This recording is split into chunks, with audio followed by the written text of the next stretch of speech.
Morning and welcome back to Mousumi lifestyle. Mousumi লাইফস্টাইলে তোমাদের সকলকে স্বাগত জানাচ্ছি। আর এই যে দেখো, কালকে না দুদিন থেকেই যে বলছিলাম এই যে লেপগুলো রোদ্রে দেবো, তো এই যে আজকে লেপগুলো রোদ্রে দিতে চলে এসেছি। ওই 7:30টার মতো বাজে, বারান্দার এখানটায় রোদ চলে এসেছে, তো এখানটায় রোদ্রে দিয়ে দিই। একটা এখানে দিচ্ছি আর একটা ও পাশে দেবো। আর এই লেপটা হচ্ছে অনেক দিন হয়ে গেছে বানানো, দাদা যেহেতু লেপ গায়ে দেয় না, তো দাদার লেপটা হচ্ছে এটা। তো দাদার অ্যালার্জি সমস্যা, তুলোতে অ্যালার্জি আছে, সেই জন্য দাদা লেপ গায়ে দেয় না, দাদার জন্য ব্ল্যাঙ্কেট আছে। তো আমরা লেপটা ইউজ করি, দাদা ব্ল্যাঙ্কেট ইউজ করে। একটা তো মেলা হয়ে গেল, এটা মোটামুটি হালকা ছিল, কিন্তু এটা অনেকটাই ভারী আছে।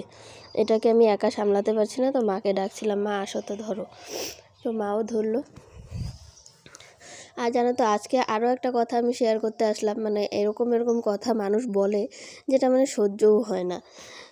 কালকে মোটামুটি রাতের বেলা ফেসবুকে আমার মেসেঞ্জারে একজন মানে প্রচণ্ড বিরক্ত করছিল, তো কদিন থেকেই করছে।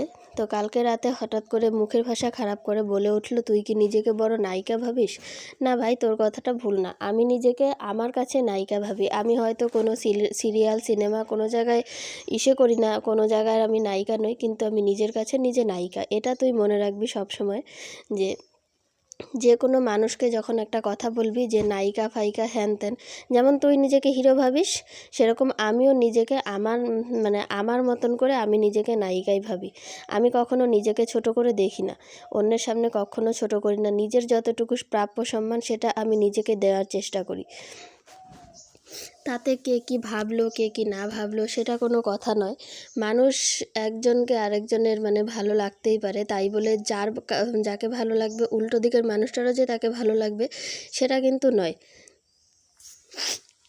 সো এরকম উল্টোপাল্টা কথা আর নোংরা মুখের ভাষা ছাড়ার আগে দুবার ভেবে নিস যে কাকে বলছিস, কিভাবে বলছিস, উল্টো দিকের মানুষটা কে কেমন। দেখো, আসনটা এই যে এত দূর কমপ্লিট হয়েছে, মানে এই জায়গাটা কমপ্লিট।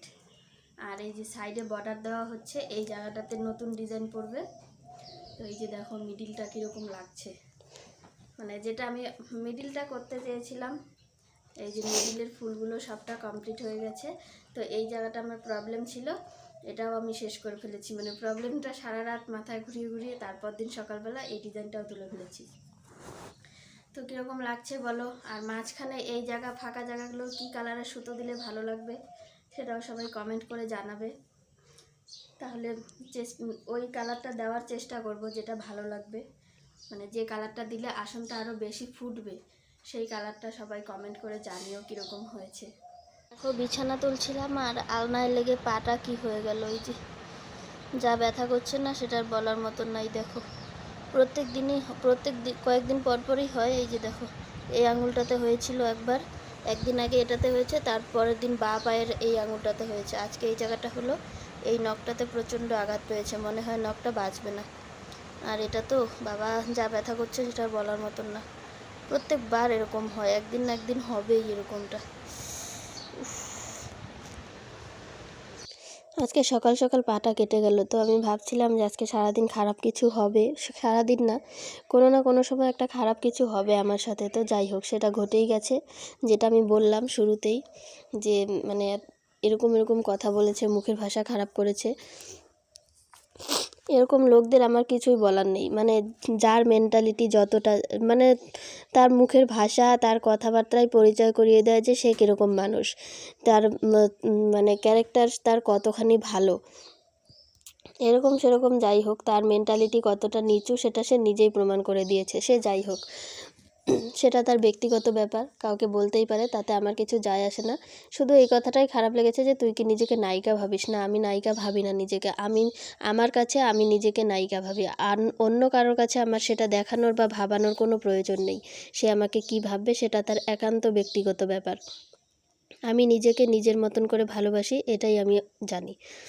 তো যাই হোক, কাজগুলো সারলাম সকালবেলা থেকে। আর তোমাদের যা আসনটা দেখালাম, আসনটার মাঝখানে কীরকম কালারের সুতো দিলে ভালো লাগবে সেটা অবশ্যই সবাই কমেন্ট করে জানিও। তাহলে আমি সেরকম কালারের সুতো দিয়ে ভরার চেষ্টা করব। তাহলে যদি আসনটা ফোটে আরও, সবার কাছেই পরামর্শ চাইছি যে আসনটা যেন আরও সুন্দর লাগে, ফোটে। আর এই যে দরজাটার মধ্যে প্রচণ্ড নোংরা জমে গেছে, মানে ধুলো এত পরিমাণে সেটা বলার মতন না। তো ঘরটা ওই দিকের দরজাটা বন্ধ দেখে এই দিকটা অন্ধকার অন্ধকার লাগছে। আর একটা মুরগি আছে, সেটা খুব অত্যাচার করছে, সেই জন্য ওই দিকের দরজাটা বন্ধ। তো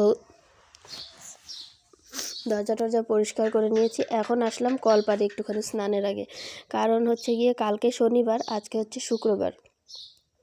তো শনিবারটা যেহেতু আমাদের নিরামিষ যায়, সেই জন্য এই যে কাজগুলো, এই হাঁড়ি কড়াই এগুলো সব মেজে টেজে পরিষ্কার করে রাখার পালা। কারণ আমাদের তো উনানেও রান্না হয়, গ্যাসেও রান্না হয়, দুদিকেই হয়। উনানেই বেশি হয়, মানে মাটির উনানে বেশি হয়, সেই জন্য মানে কালির কড়াই টড়াই থাকে, ওগুলোকে পরিষ্কার করতে হয়। তো মাকে একটুখানি হেল্প করে দিচ্ছিলাম। এই যে মা সকালবেলা আজকে একদম দুপুরে রান্না করে সব কিছু বের করে রেখেছে, সব কিছু না আরও আছে ঘরে। এগুলো হচ্ছে টুকিটাকি কাজ, এগুলো আমি আগে পরিষ্কার করে নিই অল্প অল্প করে। মাও আসবে এখন, একটুখানি হেল্প করবে, তাহলে হেল্প হয়ে যাবে। এটা হচ্ছে আমাদের পাটা, যেই পাটা ছাড়া মায়ের মানে মশলা দিয়ে তরকারি রান্না করলে মায়ের পোষায় না। মিক্সিতে মশলা করে নাকি মা খেতে পারে না, বুঝি না কেন মায়ের কি প্রবলেম, মা পাটায় না বেটে নাকি খেতেই পারে না। তো যাই হোক, দেখো আমার ধোয়া মোছা হয়ে গেল, এগুলো ধোয়াটোয়া হয়ে গেছে। এখন এনে রেখে দিই এগুলো, তাহলেই হয়ে যাবে। আর রান্নাঘরে বারান্দায় ওখানে আছে একটা বালতি, ওই বালতিটার মধ্যে কিছু চিড়া আছে জানো, চিড়াগুলো নষ্ট হয়ে গেছে, ওগুলো খাওয়া যাবে না, পোকা টোকা হয়ে গেছে। তো আমার জিনিসপত্র আনা হয়ে গেল। আজকের ব্লগটা এ পর্যন্তই রাখছি। সবাই ভালো থেকো, সুস্থ থেকো, টাটা।